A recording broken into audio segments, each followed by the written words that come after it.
রহিম আসসালামু আলাইকুম এভরিওয়ান। আজকে হলো হাজবেন্ডকে এই খাবার দিব না, আজকে হলো বিরিয়ানি দিব, যেটা আমি কালকে রান্না করেছিলাম। সো দিয়ে দিচ্ছি বিরিয়ানি। কি হয়েছে?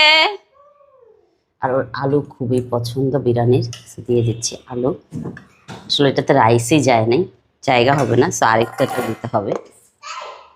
কি হয়েছে আব্বা? আমার ছেলের আমার হাজবেন্ডের দুইজনের এত এত পছন্দ, বিরিয়ানি রান্না করলেই হয়েছে, বাসার মধ্যে আর কিছু লাগে না। কালকেও বলতেছিল যে তোমার খাবার অনেক মজা হয়েছে। ওর অফিসের একজন ভাইয়াকে আর কি খাবার পাঠাইছিল, সেই ভাইয়া আমাকে থ্যাংক ইউ পাঠাইছিল খুব সুন্দর করে রেখে। সো ভাইয়া, আপনি যদি ভিডিওটা দেখে থাকেন, আমি অনেক খুশি হয়েছি। আপনি খেয়েছেন তাতেই আমি খুশি হয়েছি। থ্যাংক ইউ দেওয়া লাগবে না, আমার তো দায়িত্ব, বুঝছেন না, ভাবি হিসাবে, যে আপনাদের টেক কেয়ার করা। জি কলিজা। আচ্ছা, এখন দিয়ে দিব হলো পেঁয়াজ। বিরিয়ানি লাগলে হইলে আর কিছুই লাগে না, জাস্ট পেঁয়াজ হলেই হয়। সালাদ দেব না, জাস্ট এটা দিয়ে দিব। ব্যাগটা ব্যাগটা কোথায়?